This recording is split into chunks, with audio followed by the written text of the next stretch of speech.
yaptı onları. Hadi 30.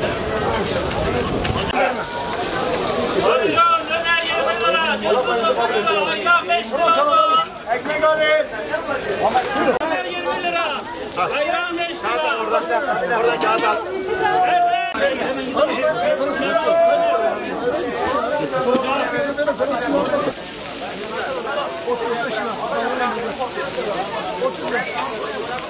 Ver abi.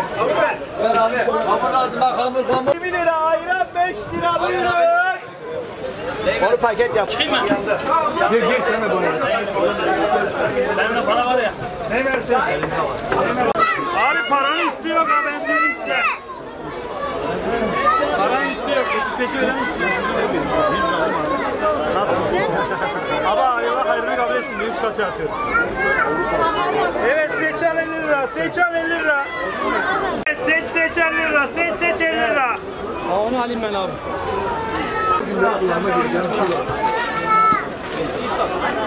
Kemal Abi sen zaten beleş veriyorsun. Sen telefonu zaten indirdim kadar indirmişim. Sünnetten. O öyle abi. Aşağı. Ömer abi. Ben abi.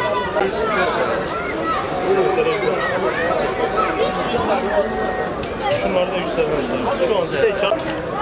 Güzelmiş ayakkabı. Bir de spor zarır.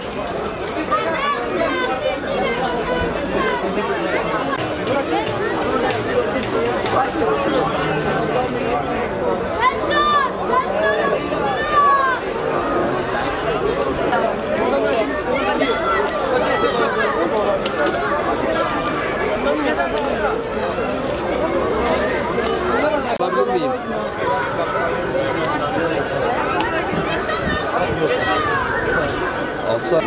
Akşam kermesimiz toplanacaktır. Değerli abilerimiz, değerli analarımız, Umut Kervanı düzenlemiş olduğu kermesimize hepiniz hoş geldiniz. Ayakkabılarımızın fiyatları 70 lira oldu.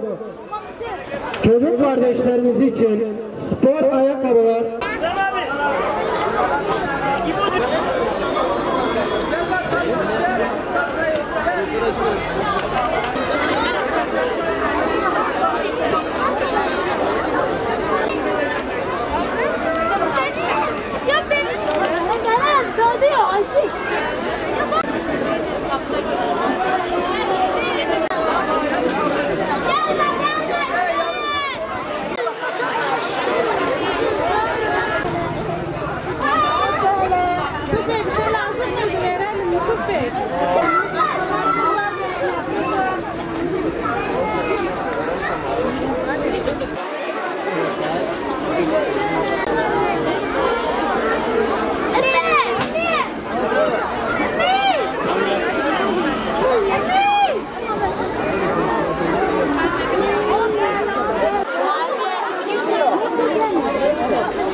Korkutacaksan onu beni bekliyor. Beraber bir geli kepsek.